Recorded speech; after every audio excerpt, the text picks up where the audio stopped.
Good morning students. स्वागत है आपका आज की स्मार्ट लर्निंग क्लास में। स्टूडेंट्स, आज हम स्टडी करेंगे इंट्रोडक्शन टू QB64। ये जो आपका चैप्टर है, ये चैप्टर क्लास 6 के लिए चैप्टर नंबर 11 रहेगा और इसको आज आपको अच्छे से स्टडी करना है। इसमें जो हम बेसिक स्टडी करेंगे वो पॉइंट्स हमारे इस तरीके से हैं कि सबसे पहले हमको basic language and its advantages, introduction to QBasic and QB64, writing a program in QB64, saving and running a program, how to exit and open QB64, character set of basic constants and variables, operators, hierarchy of operations and QB64 statements। ये सभी topics and points हमको इस chapter में study करने हैं, जो कि easily हम आपको इस चैप्टर में स्टडी कराने की कोशिश करेंगे।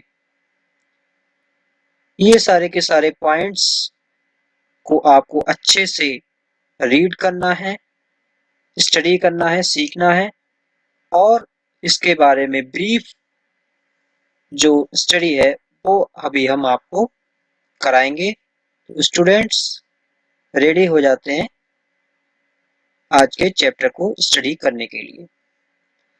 Computer is a versatile machine capable of performing task varying from very simple mathematical operations to complex mathematical calculations. Multiple calculations को करने के लिए हमको कंप्यूटर की नीड होती है, जो कि कंप्यूटर में पहले से ही प्रोग्राम होते हैं। And from simple design to multimedia animation, जो भी हम अपने कंप्यूटर में करना चाहते हैं या करते हैं वो पहले से ही वहां पर प्री प्रोग्राम्ड होता है। Do you think a computer can perform these task on its own?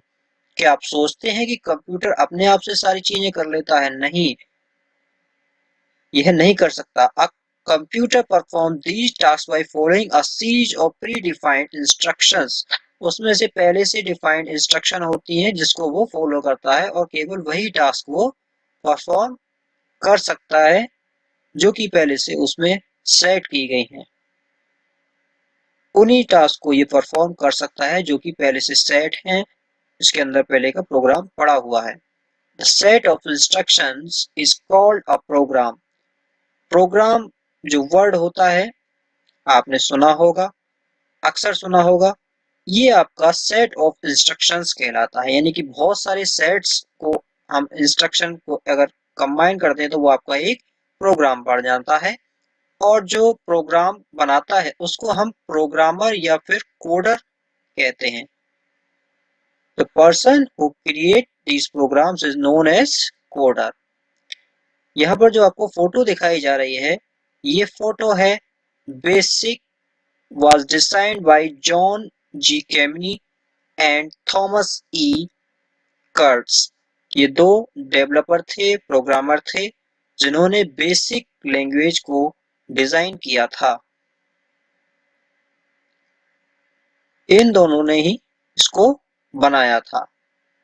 The stable release of QB64 was on April 24, 2013 and was designed by the developer Kelion। QB64 को अप्रैल 24 में लॉन्च किया गया था 2013 में, जिसको develop किया था गैलियन नाम के एक जो डेवलपर थे, प्रोग्रामर थे, उन्होंने। अगर आप इस सॉफ्टवेयर को डाउनलोड करना चाहते हैं QB64 को, तो आप qb64.net पे जाकर इसको डाउनलोड कर सकते हैं और अपने घर में जो पीसी या लैपटॉप है उसमें आप इंस्टॉल कर सकते हैं। For example, when we plan to go our friend house, जब हम अपने किसी दोस्त के घर पे जाना चाहते हैं तो हम अपने दिमाग में क्या करते हैं, एक नक्शा बना लेते हैं कि हमको कौन सा पाथ पे, कौन से रास्ते पे होके जाना है जो कि हमको शॉर्टेस्ट पड़ेगा। और जो शॉर्टेस्ट पाथ होता है, आसान होता है, उसको हम चूज कर लेते हैं और उस पाथ पर हम जो है जाते हैं और अपने फ्रेंड के घर तक पहुंच जाते हैं। तो बहुत ही आसानी से हम जो है डिफरेंट डिफरेंट पाथ को सिलेक्ट करते हैं अपने माइंड में कि किस पाथ से हमको, किस रास्ते से हमको जाना है। If we miss the route, अगर हमने रूट मिस कर दिया अपने दोस्त के घर पहुंचने का, तो हम उसके घर पर नहीं पहुंच सकते। इसी तरीके से कंप्यूटर में भी अगर इंस्ट्रक्शन मिस हो जाएंगे तो वो नहीं पहुंच पाएगा। Similarly a computer can not directly perform those task for which it has been program, जिन चीजों के लिए इनको प्रोग्राम नहीं किया गया है वहां पर उस चीज को हम प्रोग्राम नहीं कर सकते हैं। फॉर एग्जाम्पल, अगर हम चाहते हैं अपने कंप्यूटर में वीडियो एडिटिंग करना, तो अब वीडियो एडिटिंग का हमने प्रोग्राम उसके अंदर नहीं डाला है, तो वहां पर हम उसको परफॉर्म नहीं कर पाएंगे। पहले हमें उसका वहां पर प्रोग्राम डालना पड़ेगा, सॉफ्टवेयर डालना पड़ेगा, तभी हम उसके अंदर वो वर्क कर सकते हैं। तो ये था कंप्यूटर प्रोग्रामिंग का। चलिए अब इससे आगे बढ़ते हैं और जानते हैं इसके बारे में और ज्यादा detail. It can only follow the instructions specified in the programs and perform the functions accordingly. The language used by the programmers to write computer program is called programming language. जो programming language होती है, जो programmers के द्वारा लिखी जाती है, वो उसको आप प्रोग्रामिंग लैंग्वेज कहते हैं। जैसे कि आप यहाँ पर आप देख सकते हैं स्क्रीन पर कि किस तरीके से आपके सामने लैंग्वेज लिखी गई है। जैसे कि आपकी हिंदी, इंग्लिश, संस्कृत, बंगाली और लैंग्वेज होती है, इसी तरीके से कंप्यूटर की भी अपनी लैंग्वेज होती है जो उसको प्रोग्रामर्स यूज करते हैं प्रोग्रामिंग लिखने के लिए। कोई भी सॉफ्टवेयर बनाने के लिए प्रोग्रामिंग लैंग्वेज का यूज किया जाता है और वो वहां पर प्रोग्रामर्स द्वारा लिखी जाती है। आप भी QB64 की हेल्प से प्रोग्राम लिख सकते हैं। आगे आपको बताएंगे कि किस तरीके से आपको इसका यूज करना है। BASIC, Fortran, Pascal, COBOL, C++ and Java, ये आपके कुछ एग्जाम्पल्स हैं प्रोग्रामिंग लैंग्वेज के। जैसे कि बेसिक, फोर्टन, पास्कल, अलग अलग जगह पे अलग अलग तरीके से इन लैंग्वेज का यूज किया जाता है और इनकी हेल्प से सॉफ्टवेयर और भी बैकएंड, फ्रंट एंड, इस तरीके का काम अलग अलग किया जाता है, जिसमें कि आपकी ये बेसिक लैंग्वेज है। इनके अलावा भी लैंग्वेजेस होती हैं बट ये आपकी इनिशियल से चली आ रही है। Basic and its advantages. Basic is a programming language, ये आपकी एक प्रोग्रामिंग लैंग्वेज है जिस जो कि बिगिनर्स के लिए यूज की जाती है। It is very easy and simple to understand, बहुत सीखने में आसान है और अंडरस्टैंडिंग में बहुत ही ज्यादा आसान है। इसकी जो फुल फॉर्म होती है beginners all purpose symbolic instruction code, B for beginners all purpose symbolic instruction code, ये इसकी फुल फॉर्म होती है बेसिक की, जो कि आपको अच्छे से याद रखनी है, एग्जाम में आपकी आ सकती है, बहुत ही आसान। It was developed in Dartmouth College, New Hampshire, USA by Professor John G. Kemeny and Thomas E. Kurtz in April। तो इन दोनों को डेवलपर थे, प्रोग्रामर्स थे, इन्होंने इसको डिजाइन किया था, जॉन जी केमनी एंड थॉमस ई कर्ट्स, इन मई 1964। मई 1964 में इन्होंने इसको डिजाइन किया था, लॉन्च किया था। The popular BASIC edition are GW BASIC, BASIC, QBasic and QB64। तो ये इसके बेसिक वर्जन थे जो कि अलग अलग थे। इनमें डिफरेंट डिफरेंट टाइप के आपको फीचर्स और एडवांटेजेस आपको देखने को मिलेंगे, जिसमें कि हमको जो स्टडी करना है वो QB64 के बारे में स्टडी करना है, जिसमें कि मोस्ट प्रोबेबली आपके सभी तरीके के प्रोग्राम्स और सिंटैक्स स्टेटमेंट्स वगैरह रन हो जाते हैं। नेक्स्ट वन है आपका introduction to QB64। QBasic is an integrated development environment, इसको हम IDE भी बोलते हैं, इंटीग्रेटेड डेवलपमेंट एनवायरनमेंट, ये इसकी फुल फॉर्म होती है। Developed by Microsoft to type, edit, debug and execute BASIC programs. इसको माइक्रोसॉफ्ट ने टाइप, एडिट और डिबग करने के लिए इसका जो है डेवलप किया था। डिबगिंग क्या होती है ये आपको आगे बताएंगे। तो सॉफ्टवेयर की प्रोग्रामिंग को एडिट और टाइप करने के लिए इसका बेसिकली QB64 का यूज किया था। QBasic uses English like words and mathematical symbols to write programs। QBasic में हम इंग्लिश के वर्ड्स का यूज करते हैं एंड मैथमेटिकल सिंबल का यूज करते हैं, इसलिए मैंने आपको स्टार्टिंग में बताया कि सीखने में आसान है और अंडरस्टैंडिंग में भी आसान है, आप इसे आसानी से समझ सकते हैं। और इसमें मैथमेटिकल ऑपरेटर्स का भी यूज होता है जो कि इसे और ज़्यादा आसान बना देता है, और जो है हम जो है कम उम्र में भी इसको सीख सकते हैं। तो इस तरीके से जो है, और देखा जाए तो और कंपैरिजन में, लैंग्वेज की कंपैरिजन में ये इजी है। एवरी कमांड और instruction in Q basic is called a statement. जो भी आपका कमांड होती है, जो आपको उसके अंदर लिखनी होती है, उसको एक स्टेटमेंट यहाँ पर कहा जाता है क्यू बेसिक की फॉर्म में, जिसको हम इंस्ट्रक्शंस भी कह सकते हैं या कोई कमांड कह सकते हैं। उसका प्रॉपर एक लिखने का तरीका होता है कि स्टेटमेंट आपका किस तरीके से लिखा जाना है। Statement should be written according to the specific set of rules of the language which are called syntax. यहाँ पर हमने सिंटैक्स वर्ड का यूज किया है, जिसमें कि pre defined set of rules होते हैं हर लैंग्वेज की तरह, जैसे इंग्लिश, हिंदी, संस्कृत वगैरह में होते हैं। इसी तरीके से क्यू बेसिक के भी अपने रूल्स होते हैं, उसके अकॉर्डिंग ही हमको वहां पर सिंटैक्स लिखना होता है, जो कि प्री डिफाइंड होता है कि कंप्यूटर में हमको किस तरीके से सिंटैक्स देना है, इसमें हम कोई चेंज नहीं कर सकते। तो ये पहले से ही वहां पर स्पेसिफाइड रहता है कि हमको क्या सिंटैक्स यूज करना है। In this book, we will be using QB64, which is the updated version of QBasic। QBasic का हम आपको बता चुके हैं कि एक QB64 एक वर्जन है, इसके अलावा भी और वर्जन है QBasic A और GW QBasic अभी आपको बताया था। नेक्स्ट है आपका introduction to QBasic 64। A few silent features of QB64 are as follows: it supports files with different format and provides clipboard for reading and writing। Different type के आपके formats को ये सपोर्ट करता है और क्लिपबोर्ड पर रीडिंग और writing की परमिशन आपको देता है। यूजर कैन इजीली कॉपी और paste from document on to QB64 screen and vice versa. Direct हम कॉपी पेस्ट का भी इसमें यूज कर सकते हैं, और जो इसकी एडिटिंग विंडो है वहां पर उसको पेस्ट हम कर सकते हैं। Line numbers are not required and statements are terminated by new lines और बाय कॉलन। इसके अंदर लाइन की भी रिक्वायरमेंट नहीं होती है, कोई लाइन नंबर नहीं होता है। Statements are terminated by new line by colon. Colon से आपका जो लाइन है वहां पर टर्मिनेट हो जाती है।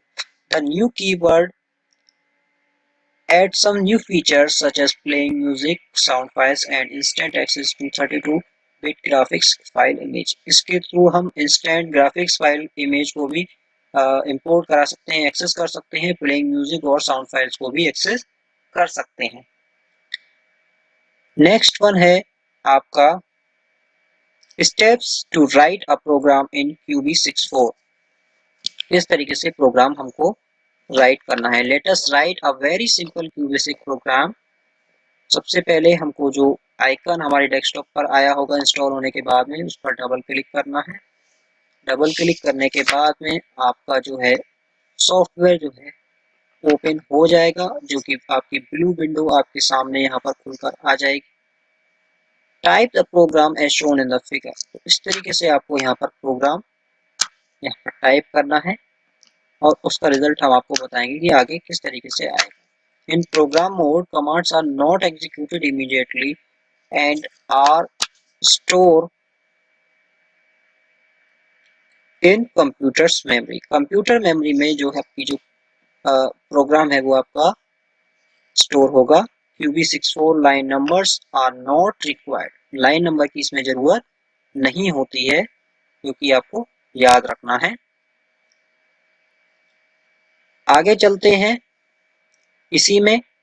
तो ये आपकी जो टाइटल बार है जो सबसे ऊपर आती है, हर सॉफ्टवेयर में आपको पता होगा की आपकी टाइटल बार बाय डिफॉल्ट आती है, जिसमें आपका सॉफ्टवेयर का नाम लिखा रहता है और सारे क्लोज मिनिमाइज के बटन भी आपको वहां पर दिए गए होते हैं राइट हैंड साइड पर। उसके बाद उसके नीचे आप आएंगे तो आपको मिलेगा मेन्यू बार, जिसमें कि सारे आपको कमांड बटन इसके अंदर होते हैं, जैसे कि file, edit, view. Program mode उसके बाद होगा, जिसके अंदर आप अपना कोई भी प्रोग्राम लिखेंगे। ये डार्क ब्लू मोड में होता है और आप इसका कलर जो है चेंज नहीं कर सकते हैं, ये बाय डिफॉल्ट ब्लू ही रहता है। इसके बाद में स्टेटस विंडो होता है। It uses status window area to suggest syntax for keyword entries and give the compiler status while compiling the program। तो कोई भी आपको जो स्टेटस है, ओके स्टेटस है या कोई डिबगिंग का स्टेटस है, वो सारे स्टेटस आपको इस स्टेटस बार के अंदर शो होते रहते हैं, जिससे कि आप अपने प्रोग्राम को चेक कर सकें जब भी आपने रन किया है या कोई भी आपने इसको अंदर एग्जीक्यूट किया है, तो वो सारे स्टेटस आपको इसके अंदर शो हो जाएंगे इजीली तरीके से। इसके बाद आप जान लेते हैं to start a new program. अगर आपको न्यू प्रोग्राम करना है तो फाइल पर आप क्लिक करेंगे, उसके बाद जो न्यू ऑप्शन आता है वहां पर आप क्लिक करेंगे तो आपका जो न्यू प्रोग्राम है वो ओपन हो जाएगा।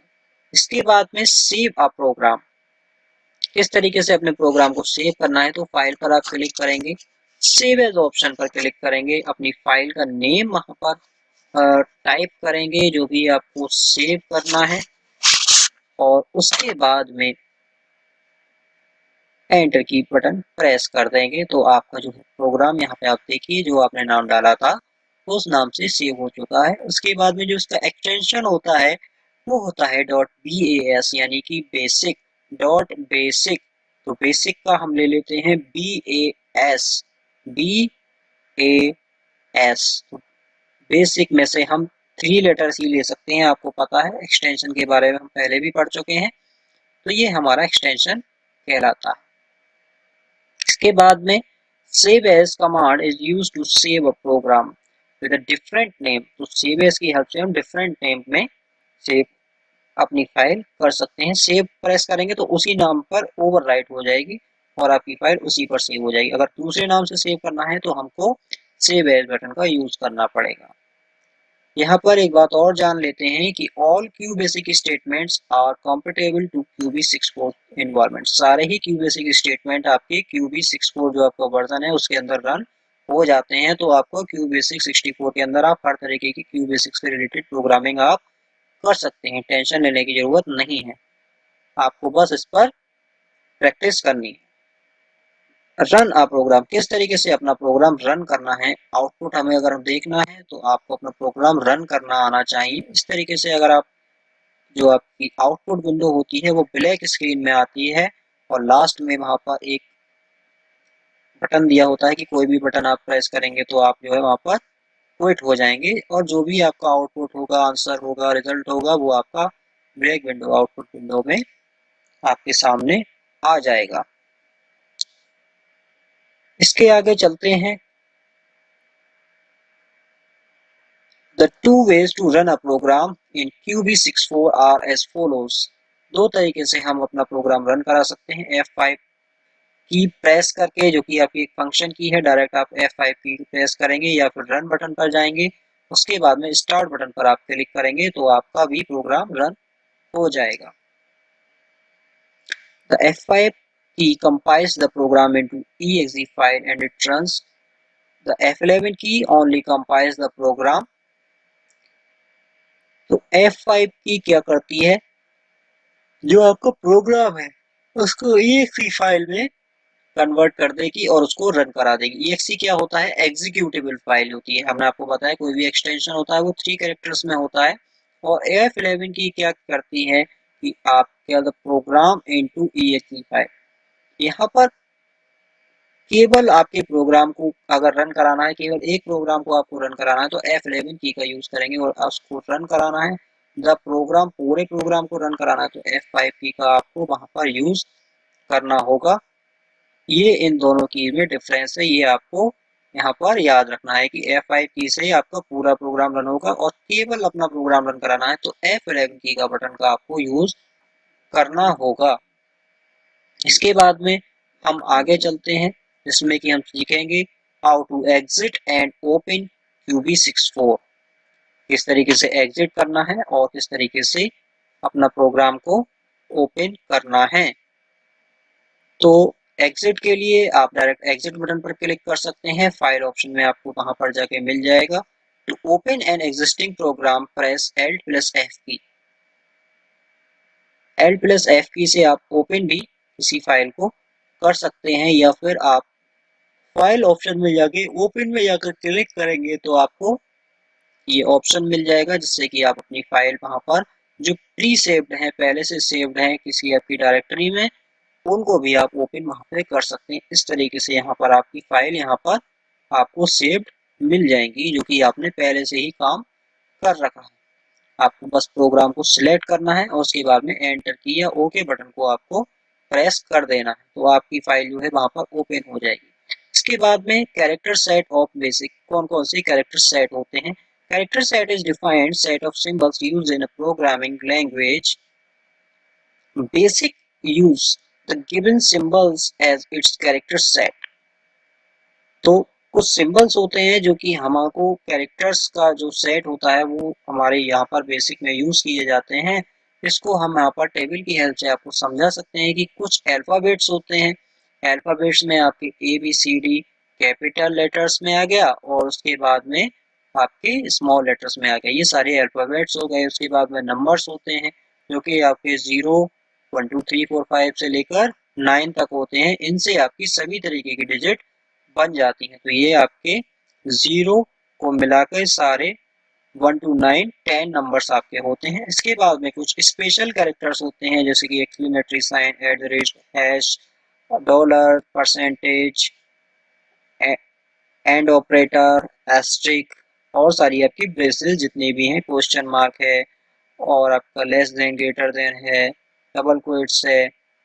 ठीक है, ये सारे आपके जो कैरेक्टर्स होते हैं वो स्पेशल कैरेक्टर्स में आते हैं। ये आपके कैरेक्टर सेट हो गया। तो alphabet, numbers and special character, ये 3 टाइप्स ऑफ आपके सेट्स होते हैं बेसिक प्रोग्रामिंग के अंदर। इसके बाद हम आगे चलते हैं कांस्टेंट एंड वेरिएबल्स पर। तो कांस्टेंट एंड वेरिएबल्स में क्या होता है कि जो कांस्टेंट होते हैं, the value which does not change during the execution of a program is called constant. तो कांस्टेंट वैल्यू वो होती है जो कि आपके पूरे प्रोग्राम में कभी भी चेंज ना हो। ऐसी वैल्यू जो आपकी पूरे प्रोग्राम में कभी भी चेंज ना होगी, नहीं होनी चाहिए। जैसे कि 22, यहाँ पर एक नंबर का एग्जाम्पल दे रहे हैं हम आपको। 22 की वैल्यू 22 ही रहेगी, या आपकी पूरे प्रोग्राम में चेंज नहीं होगी। 22 अपने आप में एक फिक्स डिजिट है, फिक्स नंबर है। तो ये आपकी एक न्यूमेरिक कांस्टेंट है। अभी हम आपको बताएंगे कि ये आपके 2 टाइप्स के होते हैं। तो ये आपका एक कांस्टेंट है। इसी तरीके से बी है।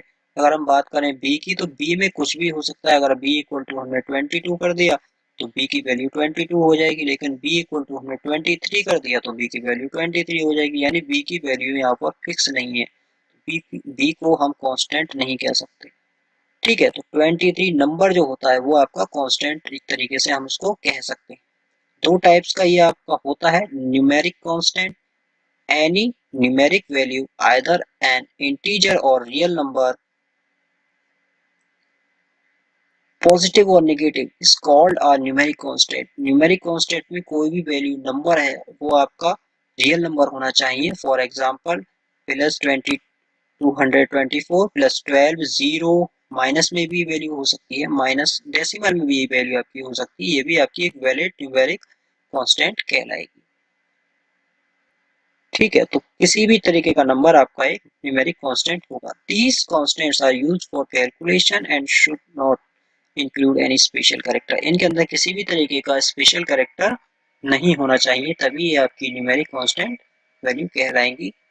अल्फा न्यूमेरिक और string contact, a set of character is called string. आपका कैरेक्टर्स का जो सेट होता है वो आपका स्ट्रिंग कहलाता है। जैसे कि इस स्ट्रिंग में ये आपका एक वर्ड है, एस अलग है, टी अलग है, आर अलग है, आई अलग है, एन अलग है, और आपका जी भी एक अलग कैरेक्टर है। तो इस सारे कैरेक्टर मिलकर एक यहाँ पर स्पेलिंग बना रहे हैं, STRING।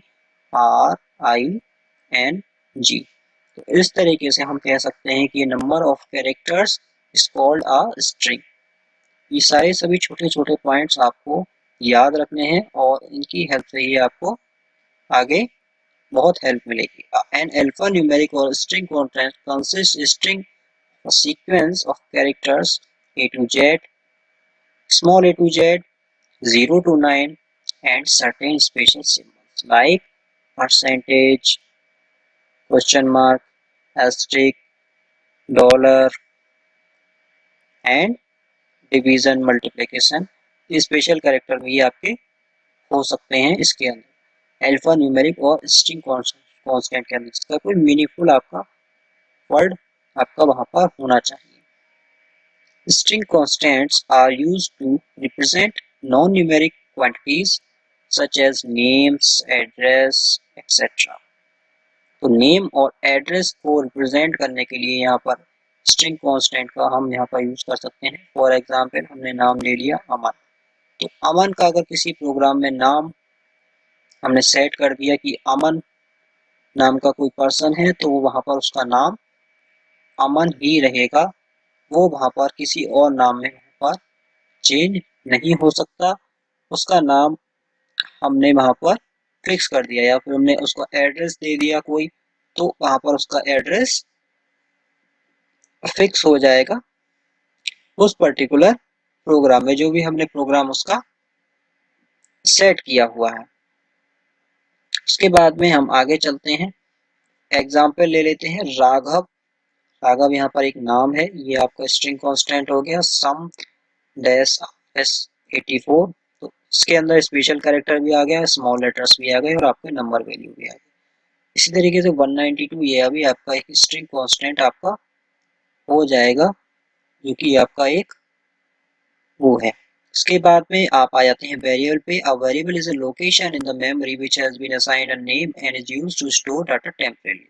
टेम्परेली डाटा स्टोर करने के लिए ये इसका यूज होता है, और ये आपकी लोकेशन होती है जो कि आपकी मेमोरी को स्पेसिफाई करती है कि जो आपने स्टोर किया वो आपका कहाँ पर जाकर स्टोर हुआ है। जैसे कि मैंने कहा राम का घर चंदोसी में है, ठीक है, उसका घर कहाँ पर है, चंदोसी में, तो चंदोसी आपकी क्या हो गई, लोकेशन हो गई, ठीक है। It continues to hold the value until another value is assigned to it.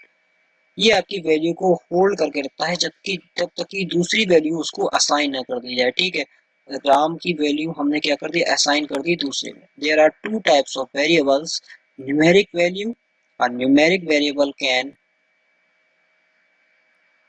Hold only numeric. तो केवल नंबर को, अगर हम नंबर वैल्यू को कराना है तो केवल न्यूमेरिक वेरिएबल का हम वहां पर यूज करेंगे, जो कि केवल और केवल न्यूमेरिक को ही स्टोर कर सकता होगा।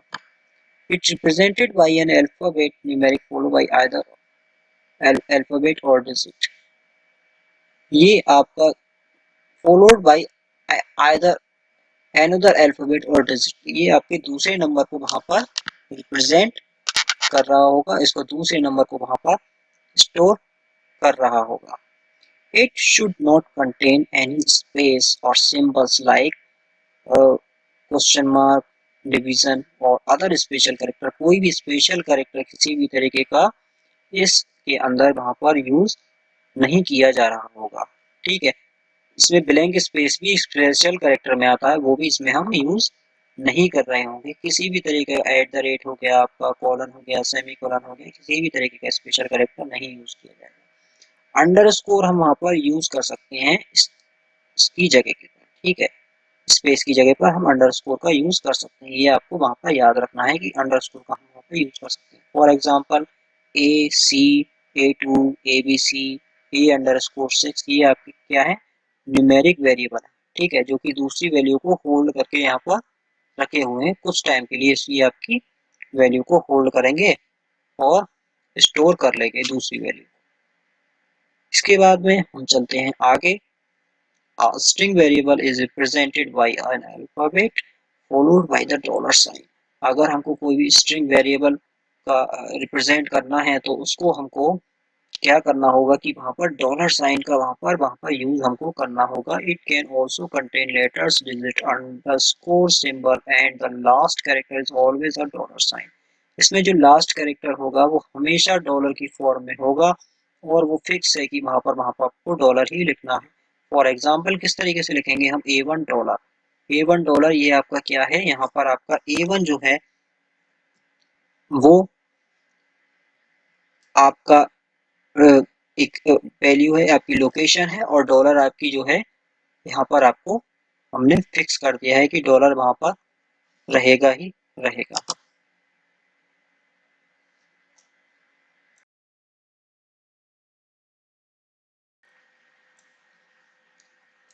इस तरीके से ये आपका स्ट्रिंग वेरिएबल या इसको अल्फा न्यूमेरिक वेरिएबल तरीके से वहां पर लोकेशन स्टोर करता है। String variable can also store string.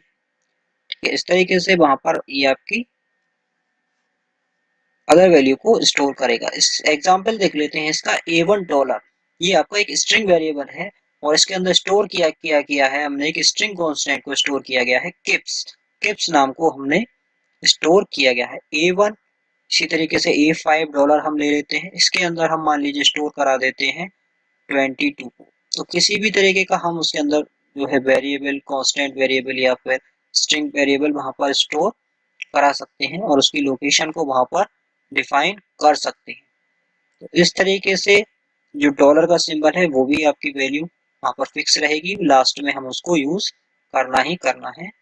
अगर किसी भी तरीके का हमको वेरिएबल वहां पर असाइन करना है तो उसकी लोकेशन हमको डिफाइन करनी है, तो वो वहां पर हमको फिक्स है कि वो वहां पर हमको सेट करना ही करना है। पर 22 की वैल्यू स्टोर किस में होगी, A5 डॉलर में। 22 वैल्यू स्टोर हो जाएगी आपकी A5 डॉलर में। जैसे कि मैंने आपको पहले बताया था, the maximum length of string variable can be of 40 characters. ये भी आपसे पूछ सकते हैं एग्जाम में कि मैक्सिमम लेंथ क्या हो सकती है स्ट्रिंग वेरिएबल की, तो वो आपकी होती है 40 कैरेक्टर। 40 कैरेक्टर से ज्यादा आपकी वहां पर लेंथ नहीं हो सकती। There are three types of operators in Q BASIC. Next है आपका ऑपरेटर जो कि थ्री टाइप्स के होते हैं। अरिथमेटिक ऑपरेटर्स ये आपके होते हैं मैथमेटिकल ऑपरेशंस को परफॉर्म करने के लिए और कैलकुलेशंस को परफॉर्म करने के लिए इनकी मदद ली जाती है। प्लस, माइनस, मल्टीप्लिकेशन, सब्ट्रैक्शन ये आपके अरिथमेटिक ऑपरेटर होते हैं। ये आपके बेसिक अरिथमेटिक ऑपरेटर्स होते हैं। जो कि आपका प्लस होता है उसका एक्सप्लेनेशन है कि to add to or more numbers. इनका काम होता है नंबर्स को ऐड करना। ए प्लस बी, जैसे कि ए बराबर ए इक्वल टू 8 है एंड बी इक्वल टू 4 है, तो 8 प्लस 4 हो जाएगा 12। इसी तरीके से जो माइनस है, माइनस क्या करता है, सब्ट्रैक्शन करता है। टू और मोर नंबर्स का ये सब्ट्रैक्शन करता है। और अगर हमने एग्जाम्पल में ले लिया a माइनस बी, तो 8 माइनस 4 इक्वल टू कितना हो जाएगा, 4 हो जाएगा। इसी तरीके से हम बात करें ऑपरेटर डिवीजन की, तो डिवीजन क्या करेगा, दो वैल्यू को डिवाइड कर देगा। तो a डिवाइड बाई b करेंगे, सॉरी मल्टीप्लाई, मल्टीप्लाई में क्या करेंगे, टू नंबर्स की हम मल्टीप्लाई करेंगे, यानी a मल्टीप्लाई बाई b करेंगे तो वहां पर क्या हो जाएगा, 8 फोर जा 32, 32 हो जाएगा। इसी तरीके से डिवीजन करेंगे तो a डिवाइड बाई 2 करेंगे तो वहां पर रिजल्ट आपका हो जाएगा 8 का 4 से डिवीजन करेंगे तो 2 यहाँ पर आपका रिजल्ट में आ जाएगा। इसी तरीके से हम एक्सपोनेंशियल वैल्यू करते हैं। एक्सपोनेंशियल मींस पावर करते हैं हम 8 की पावर 4, इसको हम एक्सपोनेंशियल कहते हैं। 8 की पावर 4, ठीक है। a की पावर b, यहाँ पर 3 गलत लिखा हुआ है तो a की पावर b अगर हम करेंगे तो 512, ठीक है। इस तरीके से आपका आ जाएगा। The plus operator can also be used to join two string। Two strings को अगर हमको ज्वाइन करना है, जैसे कि आपका यहाँ पर दिया हुआ है सी स्ट्रिंग में, सी डॉलर में दिया हुआ है किप्स प्लस वर्ड, तो यहाँ पर किप्स वर्ड रिजल्ट इसका आपका यहाँ पर स्टोर हो जाएगा सी डॉलर में किप्स वर्ड, ठीक है। टू वैल्यू को हम अपने स्ट्रिंग्स को ज्वाइन भी करा सकते हैं। नेक्स्ट वन है आपका relational operators. Is used to compare two values using any of the given relational operator. Two values में जो रिलेशन है उनको अगर हमको करना है तो रिलेशन ऑपरेटर का यूज करना पड़ेगा। जैसे कि इक्वल टू होता है, ये आपकी इक्वलिटी चेक करता है, A equal to 10 B equal to 8 हमने यहाँ पर लिया हुआ है। ए की वैल्यू बी के बराबर नहीं है तो यहाँ पर आपका फॉल्स हो जाएगा। इसी तरीके से लेस देन ग्रेटर देन होता है, जो कि आपकी non equality between two operands check करता है। Is less than greater than B, ये आपका वैल्यू ट्रू हो जाएगा, क्योंकि दोनों में से कोई आपकी एक वैल्यू करेक्ट होनी चाहिए, तो हमारी पहली वाली कंडीशन ट्रू हो रही है। नेक्स्ट वन है आपका ग्रेटर देन। ग्रेटर देन क्या करता है, वैल्यू चेक करेगा, इज ग्रेटर देन बी, तो ये बात भी आपकी ट्रू है, तो आपका 10 इज ग्रेटर देन 8, तो ये वैल्यू आपकी ट्रू हो जाएगी, यानी हमारा स्टेटमेंट ट्रू हो जाएगा। नेक्स्ट वन ऑपरेटर है लेस देन। लेस देन क्या चेक करेगा कि वैल्यू स्मॉल तो नहीं है सेकंड वैल्यू से, फर्स्ट वैल्यू सेकंड वैल्यू से स्मॉल तो नहीं है, तो इज लेस देन बी। ठीक है, तो यहाँ पर ये आपकी कंडीशन फॉल्स हो जाएगी, क्योंकि 10 आपका ग्रेटर है बी से। ग्रेटर देन इक्वल टू ये करेगा कि first value is greater then और इक्वल टू, ग्रेटर देन होनी चाहिए या फिर इक्वल टू होनी चाहिए, तो यहाँ पर ये आपकी वैल्यू ट्रू हो जाएगी, यानी कि 10 इससे 8 से ग्रेटर वैल्यू है। लेस देन इक्वल टू, यहाँ पर दोनों में से एक कंडीशन आपकी ट्रू होनी चाहिए, या तो छोटा होना चाहिए फर्स्ट नंबर या फिर बराबर होना चाहिए, तो यहाँ पर कोई सी भी वैल्यू वहां पर आपकी सेटिस्फाई नहीं हो रही है, इसलिए यहाँ पर आपका इस स्टेटमेंट में फॉल्स आंसर या रिजल्ट आपको आउटपुट में मिलेगा। Logical operators, these operators used to perform logical operation। logical operation होती हैं आपकी एंड और नॉट। न्यूमेरिकल वैल्यूज में हमें इसका बहुत ही ज्यादा यूज देखने को मिलेगा, जो कि आपके लॉजिकल ऑपरेटर में, जिनको हम एंड और नॉट ऑपरेटर्स भी कहते हैं, इनकी हेल्प से हम इसको देखते हैं कि क्या इसमें होता है। Logical operators are used to combine two or more relation expression and return a single value as true or false. इनका हम यूज करते हैं डिसीजन मेकिंग लेने में। कोई भी वैल्यू का हमको डिसीजन लेना है तो एंड और नॉट इनका हमको वहां पर यूज कर सकते हैं, और हमको फाइनल डिसीजन पर लाके ये वैल्यू हमको प्रोवाइड कराते हैं। आइए देखिए किस तरीके से इनको हम यूज करते हैं और किस तरीके से अपने टेबल की हेल्प से हम इसको समझते हैं। The common logical operators and और एंड नॉट, इसी की हेल्प से जो मोस्ट प्रोबेबली कॉमन जो होते हैं वो एंड और नॉट होते हैं। एंड ऑपरेटर क्या करता है, this returns true only if both the relational expression are true. यदि दोनों एक्सप्रेशन आपके ट्रू हैं तो आपको ये ट्रू वैल्यू प्रोवाइड कराएगा, अदरवाइज आपको फॉल्स वैल्यू प्रोवाइड कराएगा। ठीक है, तो इसमें किस तरीके से हमको एग्जांपल दिया हुआ है कि ए की वैल्यू 10 दी हुई है, बी की 15, सी की 20, तो यहाँ पर कह रहे हैं C is greater than A and C is greater than B. C आपका ए से भी बड़ा होना चाहिए, सी बी से भी बड़ा होना चाहिए, तो दोनों ही वैल्यू सेटिस्फाई हो रही है, इसलिए यहाँ पर आपका रिजल्ट में जो आएगा वो आपका आएगा ट्रू, क्योंकि दोनों ही वैल्यू यहाँ पर सेटिस्फाई हो रही है। A is greater than C and B is less than A, तो A is greater than C, ये आपकी वैल्यू फॉल्स हो गई, और B is less than A, ये आपकी वैल्यू फॉल्स हो गई। दोनों ही वैल्यू आपकी फॉल्स हो गई। और स्टेटमेंट में क्या होता है, this operator returns true if at least one of the relational expression is true. ठीक है, केवल एक वैल्यू आपकी वहां पर ट्रू होनी चाहिए। और एंड ऑपरेटर में क्या होता था कि दोनों ही वैल्यू आपकी ट्रू होनी चाहिए, अगर एक भी गलत है तो आपका फॉल्स हो जाएगा। इसलिए और ऑपरेटर में देख लेते हैं, B is greater than A और B is greater than C. B को हम पहले चेक करेंगे ए के साथ में, यहाँ पर एग्जाम्पल में अभी आपको शो हो जाएगा, B is greater than A, B की वैल्यू इससे बड़ी है, ठीक है, B is greater than C, लेकिन सी से बड़ी नहीं है, इसलिए यहाँ पर ट्रू हो गया, क्योंकि एक कंडीशन यहाँ पर ट्रू हो गई, दूसरी वाली फॉल्स हो रही है, लेकिन फिर भी यहाँ पर ट्रू हो जाएगा, क्योंकि एक कंडीशन हमको मिनिमम चाहिए ही चाहिए। ए इज इक्वल टू सी और बी इक्वल टू सी, यहाँ पर ना पहली सेटिस्फाई हो रही है ना दूसरी सेटिस्फाई हो रही है, तो आपका ये आपका फॉल्स हो जाएगा, क्योंकि दोनों में से एक भी सेटिस्फाई नहीं हो रही है। नेक्स्ट स्टेटमेंट है not statement. This operator is used with single relational expression. It returns the true if the relational expression returns false. तो इसमें क्या होता है कि सिंगल रिलेशन एक्सप्रेशन है, किसी का दूसरे से आपका एक्सप्रेशन नहीं होता, it returns true, relational expression return false. अगर फॉल्स है तो ट्रू हो जाएगा और ट्रू है तो फॉल्स हो जाएगा। नॉट का मीनिंग है जो अगर आपका जो भी आंसर आए उसका जस्ट अपोजिट आंसर इसमें होगा। Not A is greater than C, तो ए आपका सी से ग्रेटर देन नहीं है, फॉल्स हो रहा है। लेकिन अब इसमें क्या करना है हमको, आंसर आपका जस्ट अपोजिट आएगा। अगर फॉल्स है तो आपका आंसर आएगा ट्रू। ठीक है, नॉट क्योंकि स्टार्टिंग में हमने नॉट दिया हुआ है, not B is lesson than C, तो B is less than C क्या है, ट्रू है आपका, तो यहाँ पर आंसर आपका हो जाएगा false, B is less than C के केस में।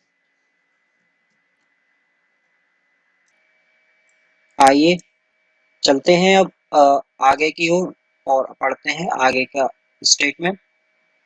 तो इस तरीके से ये आपके तीन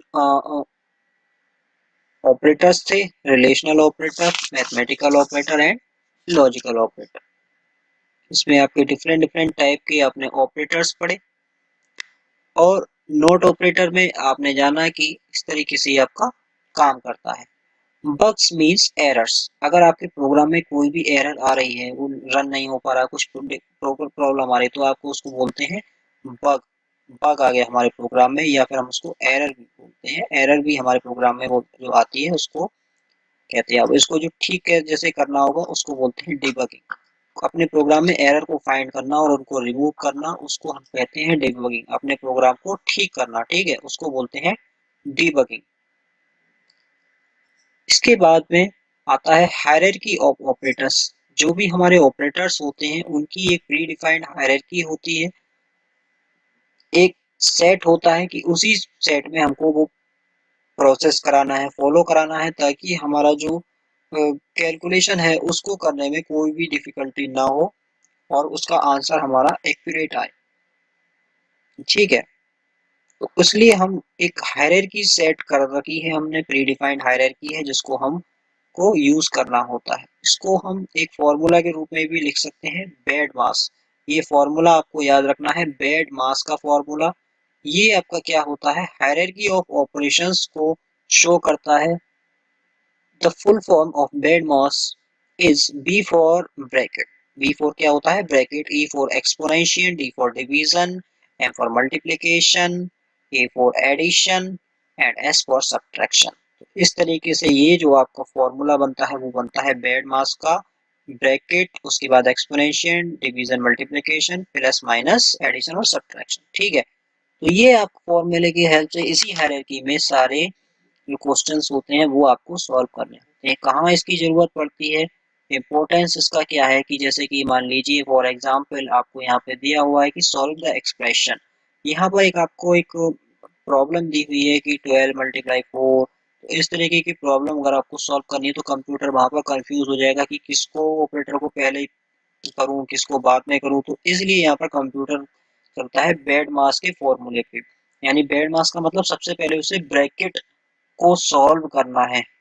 ब्रैकेट को सॉल्व करना होगा तो ब्रैकेट के अंदर आ रहा है 14 एंड 4, तो 14 एंड 4 को सबसे पहले वो ऐड करेगा। सबसे पहले क्या करेगा, ब्रैकेट विल बी सॉल्व, सबसे पहले ब्रैकेट को सॉल्व करेगा और 14 प्लस 4 को ऐड करके दे देगा हमको 18, यहाँ पर हमको दे देगा। उसके बाद में आपका आता है एक्सपोनेंशियल। एक्सपोनेंशिएशन में क्या होता है कि आपका 2 की पावर 2, 2 की पावर 2 कितना हो गया 4। उसके बाद में नेक्स्ट आपका आएगा डिवीजन, तो उसके बाद में डिवीजन को परफॉर्म करेगा तो 12 डिवाइड बाई 6, तो यहाँ पर 2 आ जाएगा। उसके बाद में आपका मल्टीप्लिकेशन आएगा, मल्टीप्लिकेशन को परफॉर्म कर देगा, 12 की 4 से मल्टीप्लाई कर दी। इसके बाद में आपका आ जाएगा एडिशन, तो एडिशन आपका कर देगा, तीन यहाँ पर वैल्यू है एडिशन के लिए तो तीनों को ऐड कर देगा। उसके बाद में सब्ट्रैक्शन कर देगा। इस तरीके से आपका फाइनल रिजल्ट आ जाएगा। धीरे धीरे कितनी भी बड़ी इक्वेशन हो, इसी तरीके से हायरार्की ऑपरेटर्स ऑपरेशंस की वजह से वो कितनी भी बड़ी प्रॉब्लम को कंप्यूटर इजीली सॉल्व कर लेता है और कोई गलती भी नहीं करता। लेफ्ट टू राइट एक्सप्रेशन चलते हैं और हायरार्की के according division multiplication same level पर भी हम सॉल्व कर सकते हैं और एडिशन और सब्ट्रैक्शन भी हम सेम लेवल पर सॉल्व कर सकते हैं। अलग अलग अलग भी कर सकते हैं और सेम लेवल पर भी हम दोनों को सॉल्व कर सकते हैं। नेक्स्ट है कि किस तरीके से QB64 के स्टेटमेंट्स होते हैं। सबसे पहले दिया हुआ है रैम। ये आपका जो रैम जो स्टेटमेंट है इसका मीनिंग होता है remarks in a program. This statement used to give remarks in a programme.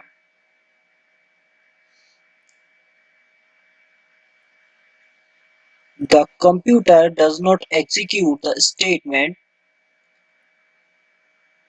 इसका क्या बेनिफिट होता है कि कंप्यूटर रिमार्क्स को एग्जीक्यूट नहीं करता। अगर आपको कोई भी चीज अपने आप को कंप्यूटर को लिखनी है लेकिन आप चाहते हैं कि कंप्यूटर उसे रीड ना करे, उसे इग्नोर कर दे, तो आप रिमार्क्स का रैम का जो है यूज कर सकते हैं। क्योंकि कोई भी प्रोग्राम आप बनाते हैं तो आपको ये पता होना चाहिए कि वो प्रोग्राम आपने किस चीज का बनाया है, तो उसको हम वहाँ पर रैम की हेल्प से वहाँ पर शो कर देते हैं और उसको वहाँ पर इंडिकेट कर देते हैं कि ये प्रोग्राम का नेम ये है। REM can be used anywhere and many times in a program. कितनी भी बार हम इसको अपने प्रोग्राम में यूज कर सकते हैं। It is good practice to REM statement at the start of the programme.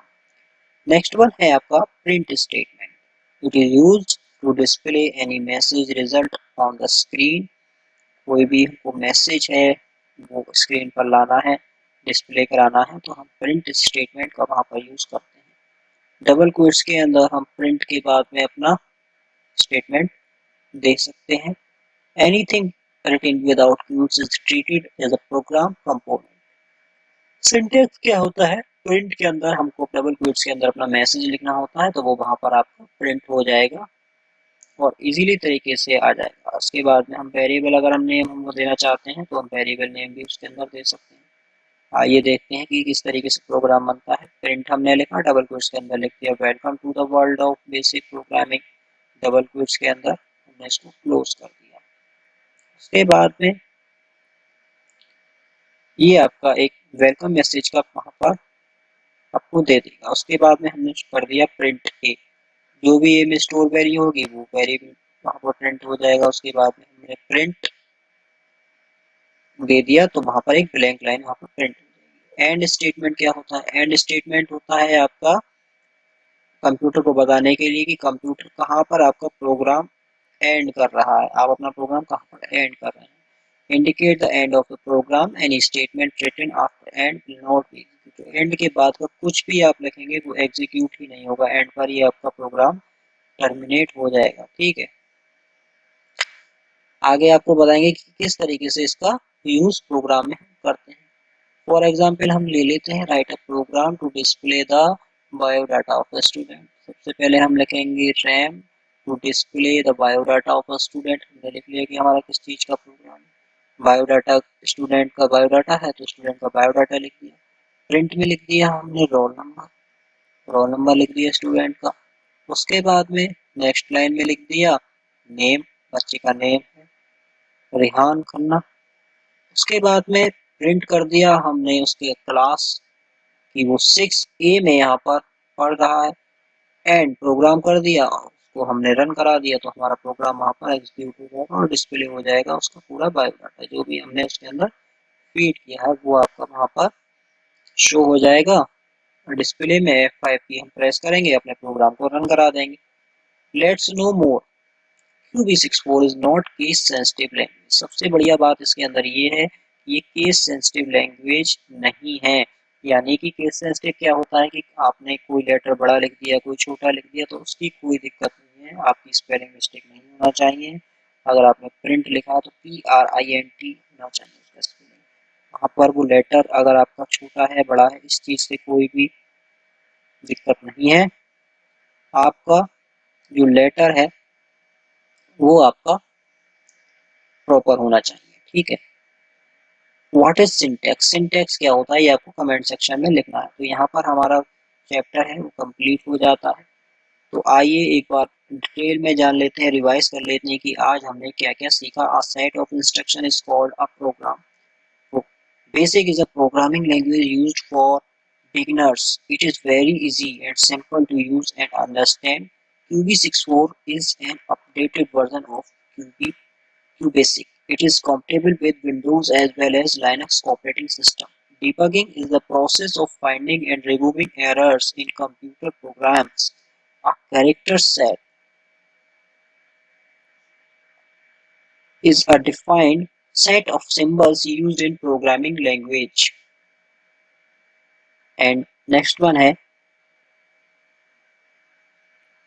students, there are three types of operators QB64, arithmetic, logical and relation. तीन टाइप के आपके ऑपरेटर्स होते हैं। ये सारी चीजें हमने आज के चैप्टर में अच्छे से लर्न करी। आई होप में आपकी सारी चीजें समझ में आ गई होंगी। अगर कोई भी चीज आपकी समझ में नहीं आई है तो आप कमेंट सेक्शन में डिस्कस कर सकते हैं, आपस में डिस्कशन कर सकते हैं। कोई भी अगर आपकी समझ में नहीं आई है तो वीडियो को एक बार दोबारा से रिवाइंड करके स्लो मोशन में देखिए और स्क्रीनशॉट लेके देखिए तो आपको समझ में आ जाएगा। अगर फिर भी आपको समझ में नहीं आता है तो जो आपको हेल्पलाइन नंबर दिया गया है उस पर भी आप कांटेक्ट कर सकते हैं और अपनी स्टडी को और बेहतर बना सकते हैं। Keep learning. Thank you for watching. Have a nice day.